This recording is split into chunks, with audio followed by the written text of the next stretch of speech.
ইবলিস 1,84,000 বছর ইবাদত করছে। আরে সুবহানাল্লাহ কোন লাগবো না। হায় হায়, ইবলিসের ইবাদত দিয়ে আমরা সুবহানাল্লাহ কেন পড়ব? সব জায়গায় সুবহানাল্লাহ পড়তে হয় না, জায়গা মতো পড়ে তাহলে ভেজাল আছে। বলেন ইবলিস ইবাদত করছে কত? 1,84,000 বছর। আরে আমাদের সবার আমল একসাথে করলেও তো 1,000 বছরের আমল হইব না, হ্যাঁ? অথচ ইবলিসের ইবাদত কতকাল? 1,84,000 বছর। এটা ইসরায়েলি রওয়ায়াত। এত ইবাদত করার পরেও যেহেতু আল্লাহর কাছে সে কাফেরই ছিল আগের থেকেই, আল্লাহ জানেন সব আগের থেকেই, এই সমস্ত ইবাদতের কোন রকমের তোয়াক্কা না করে আল্লাহ বলেন ফখরুজ, তুই বাইর হ। কে? তুই বের হয়ে যা, ইন্নাকা রাজিম, তুই অভিশপ্ত। সবাই জানে তুই ইবাদত করছিস, কিন্তু আমি জানি তুই কাফের। এটা হলো ব্যাখ্যা ওয়াকানা মিনাল কাফির। তো এই জন্যে বলি ইবাদত তো করবো, অবশ্যই করব, কিন্তু সবসময় খেয়াল রাখা আমার ইবাদত যেন প্রত্যেকটা কবুল হয়। এমনি তো আমরা কবুল হওয়ার জন্য সাধারণত বলি হালাল খাবার গ্রহণ করা, এটা একটা জরুরি শর্ত, না হয় সব বেকার। কিন্তু আজকে আমরা কিছু আমল শিখব যার দ্বারা আশা করা যায় আল্লাহ আমাদের ইবাদতকে কবুল করবেন ইনশাআল্লাহ। এটা হলো আজকের সবক। এর মধ্যে 1 নম্বর যেটা আমি বলতে চাই, সেটা বলার আগে জিজ্ঞেস করি, কাবা শরীফের দাম জানেন? আমার একটু কথা বলা লাগবে আজকে। বলেন কাবার দাম জানেন? কাবা শরীফের দাম জানেন না? কত দাম? আরে অনেক তো কোনো জবাব না। এই অনেকটা কত তা জানেন কিনা? জানেন না? হ্যাঁ হ্যাঁ, বলেন আপনি জানেন না? বুঝতে আপনি? আমিও জানি না, তবে একটা অনুমান করা যায়। কি সেটা? কাবাকে কেন্দ্র করে যে মসজিদ, ওই মসজিদের নাম কি? মসজিদুল হারাম। বলেন, কথাবার্তা বলেন, একদম বোবা বইনা থাকেন। কাবার চারপাশের মসজিদটার নাম কি? মসজিদুল হারাম কাবার কারণে দামি হয়েছে। সেই মসজিদের দাম কত এটা জানি। নবী আলাইহিস সালাতু ওয়াস সালাম বলেন, দুনিয়ার অন্য যে কোনো জায়গায় কেউ যদি নামাজ পড়ে, যেই সওয়াব কাবার মধ্যে নামাজ পড়লে তার চেয়ে 1,00,000 গুণ বেশি সওয়াব। কত কত কত? তো যেই কাবার কারণে মসজিদুল হারামের এত দাম, ওই কাবার দাম কত হইতে পারে জানি না, আল্লাহ জানে। এমন একটা দামি কাজ করছেন খলিল ইব্রাহিম আলাইহিস সালাতু ওয়াস সালাম। এটা কাবা কে বানাইছেন? পুনর্নির্মাণ খলিল করছে। আবার খলিলের দাম কত? খলিল কত বড় মানুষ! আল্লাহ বলেন ওয়াত্তাখাযাল্লাহু ইব্রাহিমা খলিলা। খলিলের দাম হইল, আল্লাহ বলেন খলিল ইব্রাহিমকে আমি আমার একান্ত বন্ধু এর স্বীকৃতি দিয়ে দিলাম। খলিলের দাম। আমাদের নবী আলাইহিস সালাতু ওয়াস সালাম যে দুরূদ শিখাইছেন আমাদেরকে, নামাজের দুরূদ, ওই দুরূদে নবীজি নিজের এবং নিজের পরিবারের দোয়ার সাথে খলিল আর তার পরিবারকেও ঢুকায় দিয়েছেন। এত দামি মানুষ। নবীজির পরে সবচাইতে দামি মানুষ খলিল ইব্রাহিম আলাইহিস সালাতু ওয়াস সালাম। এই কথা কইলে অনেক সময় দেখা যায় প্রতিষ্ঠানের কারণে ব্যক্তির দাম বাড়ে।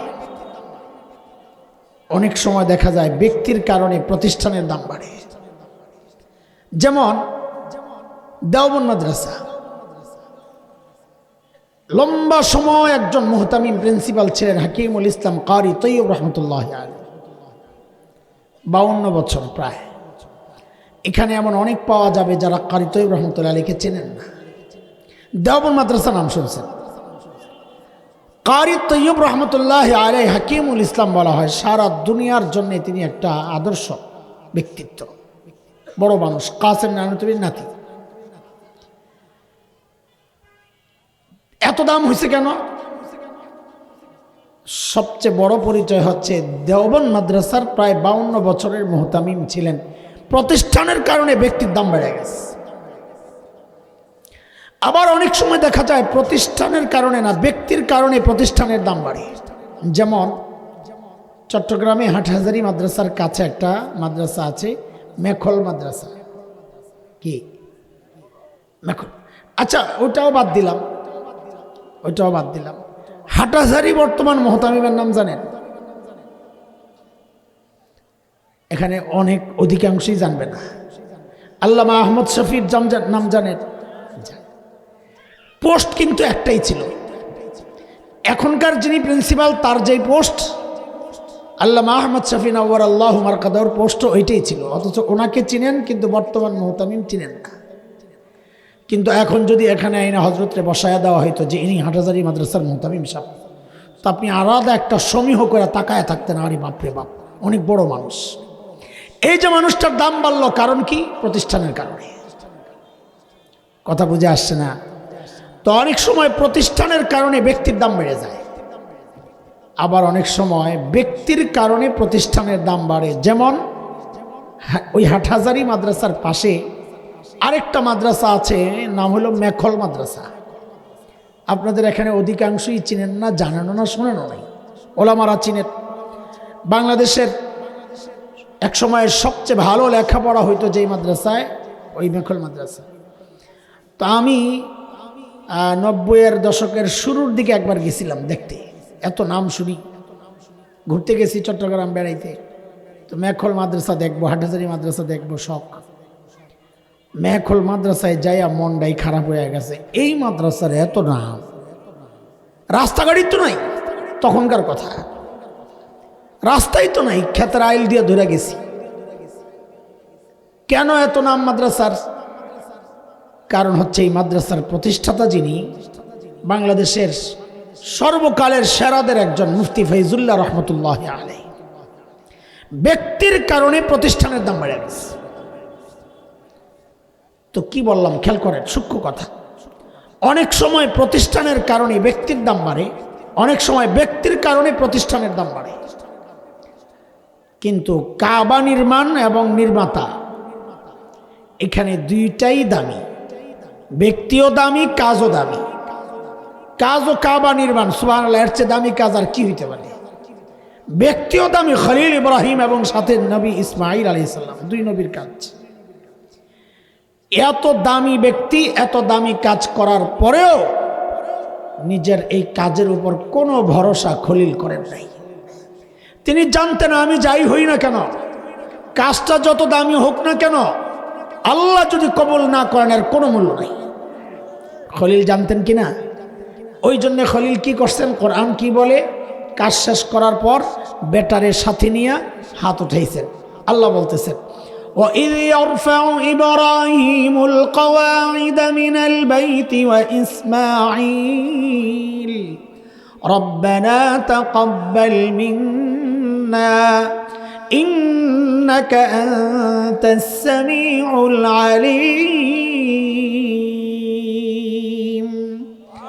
খলিল কাবা বানায়াই হাত উঠাইছেন, ও আল্লাহ, আমি তো কাবা বানালাম, আপনি যদি কবুল না করেন আমার এই কাজের কোনো মূল্য নাই। রব্বানা তাকাব্বাল মিন্না ইন্নাকা আনতাস সামিউল আলিম। আল্লাহ, আপনি আমার আমলটাকে কবুল করে নেন। কি বোঝা গেল? কি বোঝা গেল? আমলকে যদি কবুল করাতে চাই, প্রত্যেক আমলের পরে আল্লাহর কাছে দোয়া করা শিক্ষা। খলিলের শিক্ষা এটা, খলিলের সুন্নাহ। যে কোনো আমলের পর আল্লাহর কাছে দোয়া করবো, আল্লাহ আমার এই আমলটাকে আপনি কবুল করে আনেন। কারণ আমি আমল তো করলাম, আল্লাহর কাছে আমলের কি দাম আছে? কি দাম আছে? আপনারই যদি কেউ আইসা একটা 5 পয়সা সাদে, 5 পয়সা এলো, 5 পয়সা আমি আপনার হাদিয়া দিলাম 5 পয়সা, আপনি রাখবেন শখে, আরে 5 পয়সা দেখি না অনেকদিন ধরে, এটা রাইখা দিই, এর কোনো মূল্য নাই আপনার কাছে। আরে 5 পয়সা তো, এটার একটা তাও মূল্য আছে, আল্লাহর কাছে গোটা দুনিয়ার মূল্য তো 5 পয়সা না। তা আমার এই আমলের কি দাম আল্লাহর কাছে? আল্লাহর কি জরুরত? আল্লাহ যদি খালি বলে দেন এই আমল লাগবে না, কি হবে? সুবহানাল্লাহ। এই জন্যে আমল কবুল করাতে চাইলে প্রত্যেক আমলের পর আল্লাহর কাছে দোয়া করা, কান্নাকাটি, আল্লাহ আমার আমলকে কবুল করেন। বলেন আমাদের আজকের সবকের 1 নম্বর সবক, আমলকে কবুল করাতে চাইলে কি করতে হবে? আমলের পর কি করতে হবে? দোয়া করতে। ঠিক আছে, ইনশাআল্লাহ আল্লাহ কবুল করে।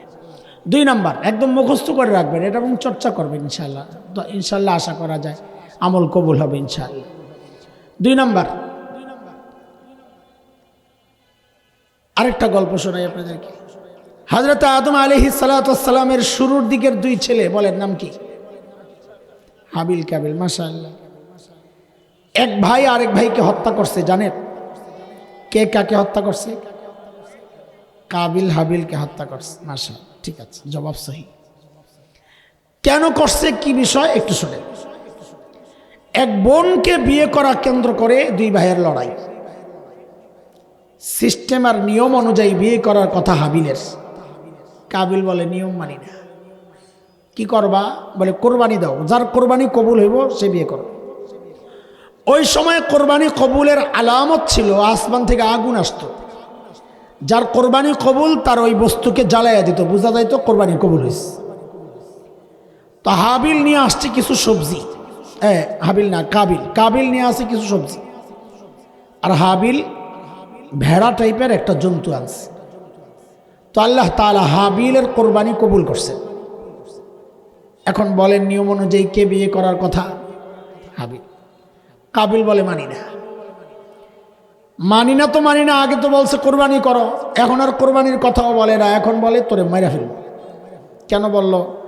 এটা দুনিয়ার সব জালিম এই জায়গায় এক, যদি নিয়ম মতো জিততে না পারে তখন পেশি শক্তি দেখায়। আপনি মনে করেন এখানে একটা ভোট কেন্দ্র আছে, প্রার্থী যদি মনে করে আমার পাশ করা নিশ্চিত, তাইলে সেই ভোট কেন্দ্রে হামলা করবে। বলেন হামলা করবে, সে জিতবে, হামলা করার দরকার কি? কিন্তু যদি মনে করে আমি জিততে পারবো না, তখন সে কি করবে? আউয়াল ওয়াক্তে ভোট করবে। আউয়াল ওয়াক্ত বুঝেন? আউয়াল ওয়াক্ত চিনেন? ইসলামে দিন শুরু হয় কখন? রাতে আগে না দিন আগে? ইসলামের নিয়ম জানেন? ইসলামের হিসাব আরবি হিসাব জানেন? রাত আগে না দিন আগে? আউয়াল ওয়াক্তে মানে দিনের ভোট রাতে করা আর কি। এটা কেমনে বলি, এই জন্য আমি এটার নাম দিছি আউয়াল ওয়াক্তের ভোট। কাবিল যখন দেখলো আমি জিতি নাই, নিয়ম অনুযায়ী হেরে যাচ্ছি, কাবিলকে তোকে মেরে ফেলবো।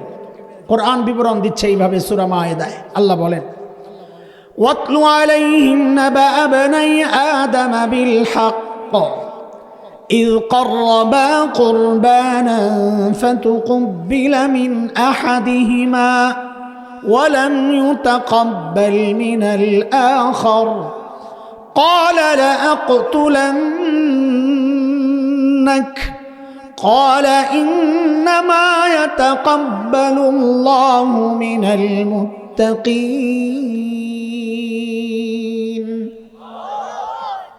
কাবিলকে তোকে হত্যা করো। হাবিল বলে ভাই আমাকে যে হত্যা করবা, আমার দোষটা কি কম? এরপর হাবিল যে কথাটা বলেছে এটা হচ্ছে আমাদের পয়েন্ট। হাবিল বলে ভাই আমার দোষটা কি, আমাকে কেন মারবা? তোমার কবুল আমল কবুল হয় নাই, এই দায় কি আমার? তোমার কোরবানি কবুল হয় নাই, এই দায় কি আমার? আল্লাহর একটা নিয়ম আছে রে ভাই। হাবিল বলতেছে আল্লাহর একটা নিয়ম আছে। কি নিয়ম? ইন্নামা ইয়াতাকাব্বালুল্লাহু মিনাল মুত্তাকিন। আল্লাহ আমল কবুল করেন যে মুত্তাকি, পাপিষ্টের আমল আল্লাহ কবুল করেন না, এটা আল্লাহর নিয়ম। দোষ আমারে দাও কেন? এখান থেকে মুফাসসিররা কথা বের করেছেন যে আল্লাহর কাছে যদি আমল কবুল করাইতে হয় তো তোমাকে গুনাহ ছাড়তে হবে, গুনাহও করবা আমলও করবা, ওই আমলের কোনো মূল্য আল্লাহর কাছে নাই। কেন? ইন্নামা ইয়াতাকাব্বালুল্লাহু মিনাল মুত্তাকিন। আল্লাহ আমল কবুল করেন কার? আমাদের বাংলাদেশের এক প্রবণতা বড় মারাত্মক, নেকি কইরা শেষ, আকামও কম করে না। হ্যাঁ, আমি আপনাদের একটা গল্প শোনাই, চুটকির মতো গল্পটা, আমার ব্যক্তিগত, কোনো বানানো গল্প না। আমি গেছি ভূমি অফিসে, তেজগাঁ, অনেক আগের কথা। একটা কাগজ ঠিক করার জন্য, ভুলটা ওদের, বানান না কি জানি ভুল করছিল, মনেও নাই পুরা। তো একটা পরিচিত ছেলে আছে, ওকে বললাম ভাই এই কাগজটা ঠিক করা দরকার, এর জন্য আমার নানান পেরেশানি হচ্ছে। তো বলে হুজুর এই কাজটা ওই স্যারের টেবিলে অত রম ওই রুম ওই অনেক গেলে দিব, ওইটা ওনারই কাজ। তো গেলাম, যাইয়া বৈশা রয়েছে সামনে। এখন ওই আল্লাহর বান্দা আমারে হাইকোর্ট দেখায়, নানান কথা। হুজুর এটা তো আমার একার কাজ না, ওই টেবিলে যাবে, ওখান থেকে ওখানে, আমি নাইলে আপনার বিনামূল্যে কিছু করে দিলাম, ওনারা তো ছাড়বে না, মানে কিছু লাগবে দেন। আমিও নাসুর বান্দা ঘাউরা দেবো না, ভুল তোমাদের, আমি যে রিক্সা ভাড়া দিয়ে আইসি, উল্টা আমারে ভাড়া দাও। আমি ওই চিন্তায় বসে দেবো না, আজকে দিয়ে কী হয়।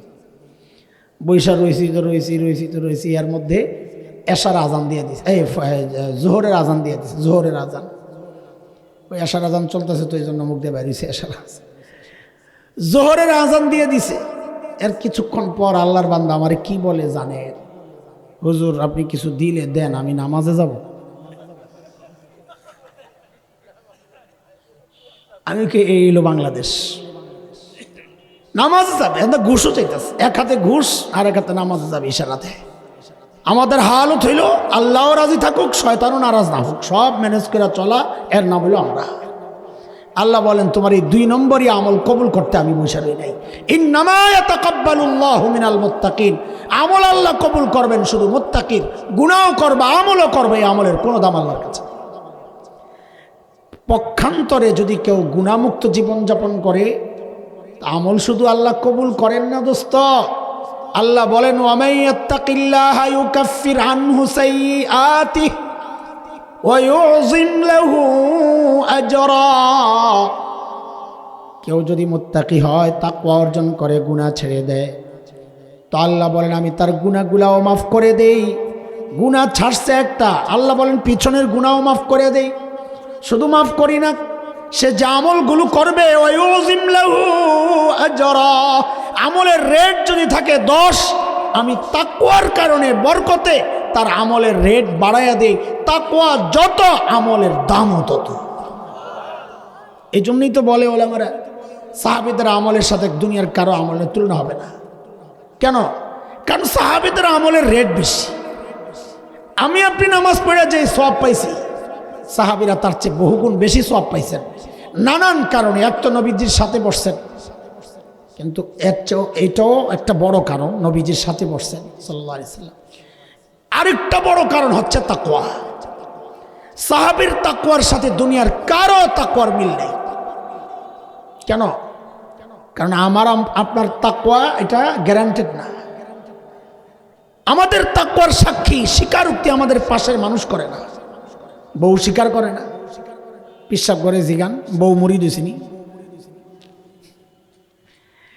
পিসাব পাইলে যদি জিজ্ঞেস করেন হুজুর আপনার বউ আপনার কাছে মুড়ি দিয়েছে, এমন চেতব দেখবেন, হাই বেটা, কথা জিজ্ঞেস করার আর জিনিস পায় না, আসলে জবাব নাই। আচ্ছা এই পিসাব করে মাফ করে দিলাম, আমারটা কি, আমারটা হয় নাই। কোন মার্কা পীর আপনারা জানাস? এক পিসাব তো ঘরে গেলেই খালি বউর চেতা খায়। এমন বহু মানুষ আছে, বাইরে বহুত দাম, কিন্তু ঘরে গেলে বিলাই। আপনারাও কইবেন না, থাকলে জানি আমরা। তো পিসাব ঘরে গেছে, যাওয়ার পর বউ তো দিছে এক চিৎকার, আহারে আল্লাহ কি হয়েছে এমন ভাবে আল্লাহ কইলাম, মনে হয় যেন জিন্দিগিতে কিছু দেইটেই নেই। তো বউ বলে হ্যাঁ দেন তো, দিছেন তো, কিন্তু আজকে এক দৃশ্য দেখে আমার কলিজাটা জ্বলে গেছে। কি দেখছো? আজকে দেখি আমাদের বাড়ির সামনে দিয়া এক পীর সাপ উড়া যাইতাছে, আর আমারে খোদায় কোন পীর মিলাইলো, ওটা তো ল্যাংরায় আটে। তো পীর সাপ বলে আরে পোড়া কপাল, আগে মনে করছিলাম তোর দিল নষ্ট, এখন তো দিয়ে চোখটিও নষ্ট। কেন? ভালো করে খেয়াল করে দেখোস নাই, ওই যে উইড়া গেছে যে আমি ছিলাম, আমি। এখন বউ কি বলে, আরে তাই তো বলি ডানা একটা ভাঙ্গা কেন। বউ স্বীকার করবে না, তুমি কামেল মানুষ, যতই ভালো। অথচ আল্লাহর নবীর সাহাবীদের তাকওয়ার সাক্ষী পাশের মানুষরা তো বটেই। কুরআন আল কারীমের মধ্যে আল্লাহ তাআলা সাহাবীর তাকওয়ার সাক্ষী নিজেই দিয়েছেন। সূরা হুজুরাত 3 নম্বর আয়াত, 26 নম্বর পারা। আল্লাহ বলেন ইন্নাল্লাযীনা ইয়াগুযযুনা আসওয়াতাহুম ইনদা রাসূলিল্লাহ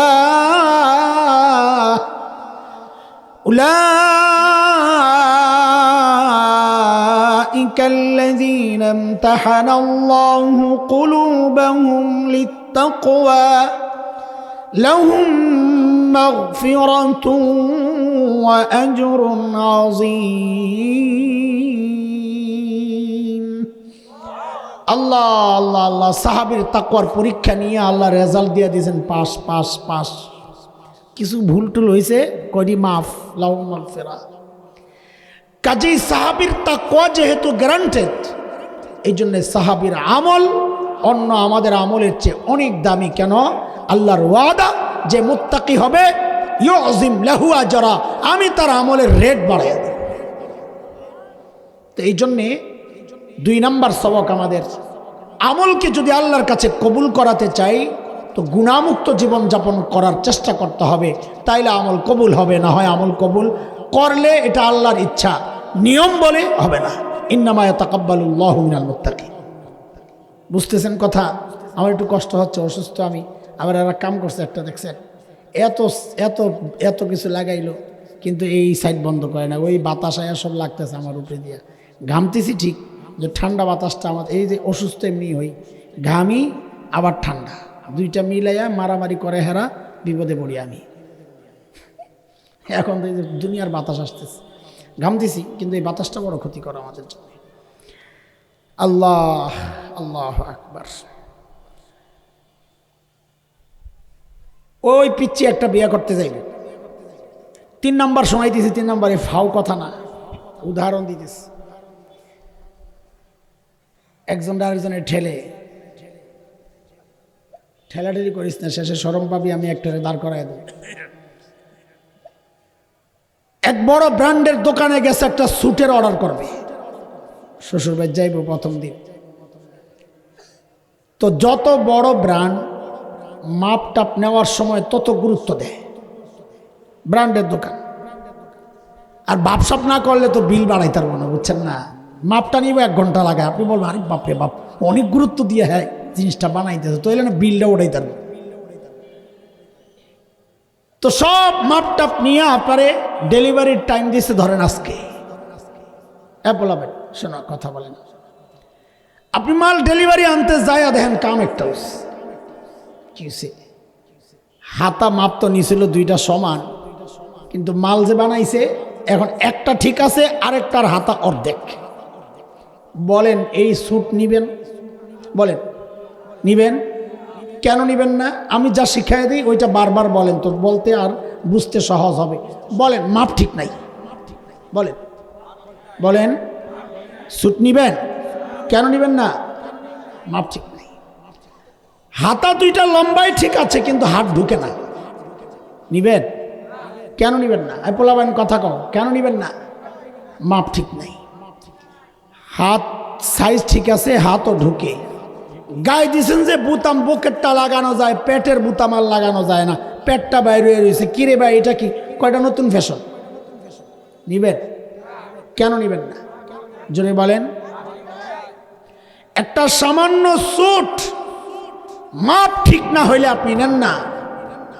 তো আল্লাহ তাআলাও আমাদেরকে যে আমলের অর্ডার করেছেন, ওই আমলও যদি মাপ মতো না হয় আল্লাহও কবুল করবেন না।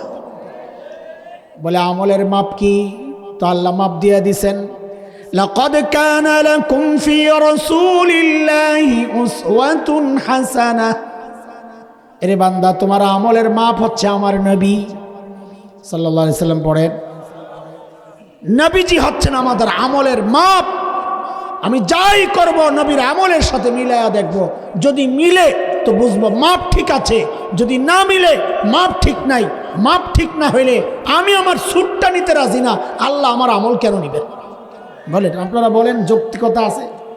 কাজী আপনি অনেক মসজিদে আছে আজানের আগে দুরূদ শরীফ পড়ে, দেখবেন আজানের আগে এই নবী সাল্লাল্লাহু খুব টানাটানি করে। ভাই আপনি আজানের আগে দুরূদ পড়বেন কি পড়বেন না এটা আপনার বিষয়, আমি কিছু বলবো না। মাইক আপনার, মসজিদ আপনার, মুয়াজ্জিন আপনার, বেতন দেন আপনি, আমি কথা বলার কি? কিন্তু একটা অনুরোধ তো করতে পারি, এই কামটা করার আগে মদিনাওয়ালার সাথে মাপটা মিলাইয়া লইয়েন। যদি মাপ মিলে করেন, মাপ না মিললে ছাড়েন। আপনি দুরুদ কেমনে পড়বেন আপনার ইচ্ছা, মিলাদ কেমনে পড়বেন আপনার ইচ্ছা। দুরুদ শরীফ বসে পড়বেন না দাঁড়ায়া, লাফায়া পড়বেন না শুয়া শুয়া আপনার ইচ্ছা, নেচে গেয়ে পড়বেন না স্থিরভাবে বসে বসে পড়বেন আপনার ইচ্ছা। মিলাদের পরে জিলাপি খাবেন না খিচুড়ি আপনার ইচ্ছা। একজন ইমানদার ভাই হিসাবে আপনার পায়ে হাতটা রেখে শুধু এতটুকু বলে যাই, এই কাজটা করার সময় শুধু একটু মদিনাওয়ালার সাথে মিলাইয়া লইয়েন। যদি দেখেন মাপ ঠিক আছে, জিলাপি একটা আমারও দেন, আমারে দিবেন না কেন, আমি জিলাপি বড় পছন্দ করি। আর যদি দেখেন মাপ ঠিক নাই, আপনিও ছাড়েন, জাতিকেও বাঁচান। কথা বলেন, কথা বলেন। হ্যাঁ হ্যাঁ, কথা তো এটাই ঠিক। যে কও তোমরা মনে করছো তোমরা ভালো মানুষ না, তা সে তোমরা সাইজ করতেছে। ওই জামাই কোট পরে আইছে বিয়া করতে, কি পাকা ব্রিজ নাকি, পাকা ব্রিজ না, পাকা ব্রিজ আইছে বিয়া করতে, আমার মতো জ্যামে পড়ছিল। আমার কথা দুপুরে আস্তে আস্তে আসরের আজান দিয়ে দিস। এই শোন, এখন মেয়ের বাপ ঘটক সাহেবরে কয়, ঘটক সাহেব বিয়ে শাদী নামাজ হইতে হইতে দেরি হইতে হইতে এরপরে যদি খানা দেন, খানা এমনি ঠান্ডা হয়ে গেছে, আরও দেরি হইলে বাসি হয়ে যাইব। এই জামাই আজীবন আমার মেয়েরে খোটা দিবে, তোর বাপের বাড়ি গেছিলাম প্রথম দিন বাসি খানা খাওয়াইস, তো খানার কামটা আগে সারে। এমন হয়নি কোন বিয়ে পরে খানা আগে হয়নি? আচ্ছা বলেন তো, মেয়ের বাড়িতে যে বরযাত্রা আসছে, মেয়ের বাড়িতে বরযাত্রা যে আসছে, ওই বরযাত্রার মধ্যে সেরা মেহমানটা কে বলেন তো? বলেন জোরে কও, প্রধান মেহমান কে বলেন? খাবার যা আয়োজন করে সেরা খাবার কার সামনে দেয়? ঠিক আছে, তাহলে আবার বড় সেরা মেহমান কে, সেরা খাবার কার সামনে? ওই জামাইয়ের সামনে। ওই যে যে আইছে বাঙ্গা ব্রিজে, পাকা ব্রিজ না, ও মাশাআল্লাহ কাজ ঠিক আছে, ভুল ধরে লেগেছে, বাঙ্গা করবেন কি লেগে? হ্যাঁ, তোর হোর বাড়ি না, হ্যাঁ বিয়া করতে আইছে, উদাহরণ দিতে চলতেছে। সামনে বিশাল ডিশ, আস্তা খাসি, আস্তা মুরগি, কাবাব টাবাব দিয়া টিয়া একেবারে ভরে রাখছে। জামাই বাবু স্মার্ট, ওই যে ঘটক কইছে, কোন জামাই? পোলাবান কথা কও, জামাই কি স্মার্ট? স্মার্ট জামাই বাবুর মনোযোগ এই খাবারের দিকে একটুও নাই। মনোযোগ কই? প্যান্ডেলের বাইরে। কোন জায়গায়? ও একটা ভাণ্ড রাখছে, নিয়ে ময়লা ফালায়। বাচ্চারা পোলাও খাইছে, নাকের শ্লেষা মেশা লাগানো, ওই আঠালো পোলাও নিয়ে ফেলাইছে। রোস্ট খায়া গোস্ত শেষ করে হাড্ডি নিয়ে ফেলাইছে। লেবু চিপ্পা রস খায়া ছিলকা নিয়ে ফেলাইছে। জামাই তাকায় রয়েছে ওই ভাণ্ডের দিকে। কোন জামাই যেন? স্মার্ট জামাই। কিছুক্ষণ পর জামাই লাভ দিয়ে উঠছে, উঠা যায়া ওই ময়লার ভাণ্ড ওটার সামনে যায়া আসন দিয়া বসছে। আসন তো দিবেই, কারণ স্মার্ট না। শ্বশুর মেয়ে আসছে, শাশুড়ি একটা স্পেশাল পায়েস রান্না করছিল, ওটারে হাতে নিয়ে আইসে প্যান্ডেলের ভিতরে। আইসা দেখে জামাই নাই। কিরে জামাই গেল? খুঁজতেছে খুঁজতেছে খুঁজতেছে, পরে দেখে জামাই বৈশা রয়েছে ওই ময়লার টুকরির সামনে। ওখান থেকে হাড্ডি একটা লইছে হাতে, পোলাও দুটো মুখে দেয়, আর হাড্ডি গোস্ত নাই, কুত্তার মতন একটা চাবানি দেয়। লেবুর ছিলকায় রস নাই, ছিলকারে দেয় এক কামড়, খুব গর্বসহ খাইতেছে, কারণ জামাই তো স্মার্ট জামাই। শ্বশুর জামাইরে দেখা মনে মনে চিন্তা করতেছে, তোরা আগে বলতো আসলে ওই ময়লা খাওয়ার কথা কার? যেরকম কুত্তার। তো শ্বশুর দাঁড়ায় দাঁড়ায় কয়, পোলাপান এই ডায়লগটা মুখস্থ কর আমার সাথে, তো পরে এই কাম করতে তো লজ্জা লাগবে। শ্বশুর দাঁড়ায় দাঁড়ায় কয় কি, কুত্তার আসনে জামাই কেন? বল। আরে ঠিক মিক না, আমি যা কই তা কম, ঠিক কইতেছি নাকি বেটা? বল, কুত্তার আসনে আবার আবার জামাইয়ের আসন খালি কেন? বল আবার আবার, কুত্তার আসনে জামাইয়ের আসন। কত বেচারা একদম বেকুব হয়ে গেছে নাকি? ঘটকরে ডাক দিছে, মিয়া বেদিকে কিসে? আপনি না বললেন জামাই বলে বড় স্মার্ট? হ্যাঁ ভেরি স্মার্ট। কত ভেরি শুনাইতেছে, খরচ টরচ যা হয়েছে তো মানিজ্যতের ব্যাপার। লাগাইছে পিঠা, জামাইরে কি করছে আর কইলাম না, জামাইরা শরম পাইব। আচ্ছা শুনেন তো, আপনারা বলেন তো, এই জামাইকে কি মনে হচ্ছে আপনাদের, সুস্থ না পাগল? একটু জোরে সোরে বলেন। না না, সবাই বলা লাগবে, পিচ্চিরা সহ জোয়ানরা সহ একসাথে, এই জামাই সুস্থ না পাগল? মাশা। তো দেখা যায় এই মজলিসও পাগল দুই চারজন আছে। আরে ঠিক বুঝা কইস, বলার পরে ঠিক কইস, সেই সময় তো ঠিক বন্ধ হয়ে যাবো, তখন অন্যরা বললেন যারা পাগল না। ও দোস্ত শুনেন শুনেন, হাসির জন্যে গল্প বানাই না, বুঝানোর জন্যে। আল্লাহ তাআলা আমাদেরকে বানাইছেন আখিরি পয়গম্বরের উম্মত। এটা আমাদের জন্য গর্বের বিষয়, কারণ আমরা শ্রেষ্ঠ উম্মত। এই উম্মত কি দুনিয়ার জন্যে খায়রু উম্মাহ বলেছেন কোরআনে আল্লাহ তাআলা আমাদেরকে, সর্বশ্রেষ্ঠ উম্মত মুসলমান। আল্লাহ তাআলা এই নিয়ামত আমাদেরকে দিয়া আমরা এই দুনিয়ার সেরা মেহমান, আমরা এই দুনিয়ার সেরা মেহমান। সেরা মেহমানের সামনে মুহাম্মদুর রাসূলুল্লাহর মতো সেরা আয়োজন আল্লাহ পেশ করছেন। মুহাম্মদুর রাসূলুল্লাহর আখলাককে আল্লাহ সেরা আখলাক বলেছেন, খুলুকুন আযীম। সেরা মেহমানের সামনে সেরা আখলাক আর চরিত্র, সেরা আদর্শ। তুমি নামে মুসলমান, দাবি করো আমি সেরা মেহমান, আমি জামাই, স্মার্ট জামাই। তো তুমি যদি মুসলমানই হয়ে থাকো, সেরা মেহমানই যদি হয়ে থাকো, তো সেরা মেহমানের জন্য যেই সেরা ব্যবস্থা, সেই নবীর সুন্নত, নবীর আখলাক, নবীর চরিত্র, নবীর সব কিছু চাইরা তুমি কেন গেলা ইহুদি নাসারা আর মুশরিকদের ওই ময়লা আবর্জনা খাওয়ার জন্যে? ওদের মতো নিজের সিরত সুরত, নিজের আখলাক আর চরিত্র ওদের মতো বানাইতে কেন গেলা? কেন গেলা ওদের মতো চুল কাটতে? কেন গেলা ওদের মতো দাড়ি কাটতে? কেন ওদের বিবিদের মতো তোমার বিবিরে পোশাক পরাও? কেন কেন জানতে চাই, কেন তোমার বিয়ে শাদী হিন্দি সিনেমার সিরিয়াল দেখে ঠিক করো? বোঝা গেল তুমি শ্রেষ্ঠ মেহমান হইয়া শ্রেষ্ঠ আখলাক আর চরিত্র গ্রহণ না কইরা, শ্রেষ্ঠ আয়োজন গ্রহণ না কইরা তুমি যখন গেছো ময়লা খাইতে, তুমি মুসলমান নিজের স্মার্ট মনে করো। তুমি স্মার্ট না, তুমি নাম্বার ওয়ান পাগল, আস্তা একটা পাগল। কথা কন ঠিক কিনা? এটা কিভাবে সম্ভব? কিভাবে সম্ভব যে মুসলমান তার নবীর চরিত্র বাদ দিয়া, নবীর সিরত সুরত বাদ দিয়া, নবীর আখলাক আর সুন্নাহ বাদ দিয়া সে ইহুদি নাসারার সুরতের ফলো করবে? এটা কিভাবে সম্ভব? কিভাবে সম্ভব যে ওদের মতো করে চুল কাটো তুমি? কিভাবে সম্ভব যে ওদের পোশাক দিয়ে তুমি নিজের বউরে সাজাও? কিভাবে সম্ভব তোমার বিয়ে শাদী হয় হিন্দি সিনেমার সিরিয়াল দেখা? একটা দুইটা সম্পর্ক বৈধ করার জন্য হাজারো অবৈধ সম্পর্কের বীজ তুমি বপন করতেছ। কিভাবে সম্ভব এটা? নিজের স্মার্ট মনে করো, হ্যাঁ, দাড়ি কাইটা স্মার্ট মনে করো, ওদের মতো পোশাক পরা স্মার্ট মনে করো, তোমার খবরও নাই, তুমি আস্তে একটা পাগল, তোমার মাথা নষ্ট। কাজেই আমল যদি আল্লাহর কাছে গ্রহণযোগ্য করাইতে হয়, ওই আমলকে সুন্নত তরিকায় করতে হবে। মন মতো করলে আমল কবুল হবে না। কেন? কেন বলেন? মাপ ঠিক নাই। সাবাস, হুজুরের মনে আছে, তোকে তো বুঝে গেছিস ধমক খাইয়া। কেন কেন কবুল হবে না? সুন্নতের বাহিরে আমল কবুল হবে না। কেন হবে না? এই জন্য সমস্ত আমল করব সুন্নত তরিকায়, তাইলে আল্লাহ আমল কবুল করবেন। কেন? মাপ ঠিক আছে। বুঝে আসছে কথা?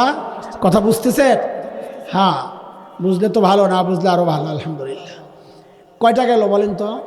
তিনটা। মাশাআল্লাহ। এক নাম্বার, সমস্ত আমল করার পর কি করব? দোয়া করব, মাশাআল্লাহ। দুই নাম্বার, গুনাহ ছাড়বো, গুনাহ মনে থাকবে ইনশাআল্লাহ। তিন নাম্বার, সমস্ত আমল করব কোন তরিকায়? নবীজির তরিকায়। বলেন কোন তরিকায়? নবীজির তরিকায়, সুন্নত তরিকায়। আমার নবী ভাত খান নাই, কাজে ওইটার একটা তরিকা আছে। আমার নবী পানি খান নাই, ওটারও একটা তরিকা আছে। আমার নবী জুতা পরেন নাই, ওটারও একটা তরিকা আছে। আমার নবী ঘুমান নাই, ওটারও একটা তরিকা আছে। আমার নবী বাজারে যান নাই, ওইটারও একটা তরিকা আছে। বিয়ের সাথে আমার নবীর সময় হয় নাই, ওইটারও একটা তরিকা আছে। আরে এমন কোন বৈধ কাজ আছে যা আমার নবী করেন নাই, তার কোনো তরিকা নাই? বলেন। সব আছে, সব আছে। এমনকি আমার নবীর বহু বিবাহ, এটা নিয়েও যে গবেষণা, সেটাও মুহাদ্দিসরা লিখেছেন এইভাবে। অনেক কারণের মধ্যে একটা কারণ, সব বয়সী মেয়েদেরকে আল্লাহ বিয়ে করাইছেন। কেন? কিয়ামত পর্যন্ত সমস্ত মানুষ যেন যে কোনো বয়সের বিয়ে করতে গেলেই নবীর তরিকা খুঁজে পায়। নবী যদি শুধু বিবাহিত নারী বিয়ে করতেন, তো অবিবাহিত মেয়েকে বিয়ে করলে তার সাথে কি আচরণ করবে উম্মত জানত না। নবী যদি বিধবা বিয়ে না করতেন, তো বিধবার সাথে কি আচরণ করতে হয় অন্যরা জানতো না। নবী যদি সব সুন্দরী বিয়ে করতেন, অসুন্দর যারা তাদের সাথে কি আচরণ করতে হয় উম্মত জানতো না। নবী যদি নিজের সব ছোটদেরকে বিয়ে করতেন, তো বয়সে স্বামীর থেকে কোনো কারণে বড় হয়ে গেলে ওই স্ত্রীর সাথে আচরণ কেমন হবে উম্মত জানতো না। এই জন্য আল্লাহ তাআলা সব বয়সের নারীকে আমার নবীর সামনে পেশ করেছেন। নবীর চেয়ে বয়সে বেশি ছিল এমন বিবিও ছিলেন আম্মাজান খাদিজা, নবীর চেয়ে অনেক বয়সে কম এমন বিবিও ছিলেন আম্মাজান আয়েশা, অনেক সুন্দরী বিবিও ছিলেন নবীজির, আবার কালো ছিলেন অসুন্দর হযরত সাউদার মতো এরকম বয়স দেখতেও খুব ভালো না, কিন্তু আল্লাহ করাইছেন, আল্লাহ ব্যবস্থা করেছেন। কেন? উম্মত যেন যে কোনো জায়গায় আমার নবীর তরিকা খুঁজে পায়, যেন বলতে না পারে আমি আমার চেয়ে বেশি বয়সের নারীকে বিয়ে করব, তার সাথে আমার আচরণ কি হবে, নবীর সুন্নত কি আমি তো জানি না। আল্লাহ বলে সেই রাস্তাও আমি রাখি নাই। এমনকি আমি যদি টয়লেটে যাই ওখানেও আমার নবীর তরিকা পাওয়া যাবে, আমি যদি ঘুমাইতে যাই ওখানেও আমার নবীর তরিকা পাওয়া যাবে, এমনকি বাচ্চাদেরকে আদর করার ক্ষেত্রেও আমার নবীর তরিকা পাওয়া যাবে, জুতা পরার ক্ষেত্রে আমার নবীর তরিকা পাওয়া যাবে। শুধু পাওয়া যাবে না রাষ্ট্র পরিচালনার ক্ষেত্রে, তাই না? হ্যাঁ হ্যাঁ বলেন বলেন। কাজী রাষ্ট্র পরিচালনার ক্ষেত্রেও কোন তরিকা বলেন? কোন তরিকা? না আমেরিকার? জোরে কোন? হ্যাঁ, আপনাদের বিশ্বাস নাই, আপনারা ঠিক বলেন এখানে, ভোট দেন ওখানে। কথা এটাও ঠিক না? এটাও ঠিক। ঠিক বলে মাহফিলে, ভোট দেয় মাহফিলে, বলে এখানে, বলে ঠিক, ঠিক বলে এখানে, ভোট দেয় ওখানে। না না, আল্লাহ সুযোগ দিছে একটা, এটা শুধরানো দরকার। বলেন ইনশাআল্লাহ। হ্যাঁ বলেন। সোনার বাংলাদেশ দেখা শেষ, স্বপ্নের বাংলাদেশ সবাই বলেন দেখা শেষ, ডিজিটাল বাংলাদেশ লম্বা সময় দেখছেন তো, এই জন্য একটু লম্বা করে কইবেন, দেখতে দেখতে একেবারে শেষ। আবার বলেন সোনার বাংলাদেশ, বলেন কি?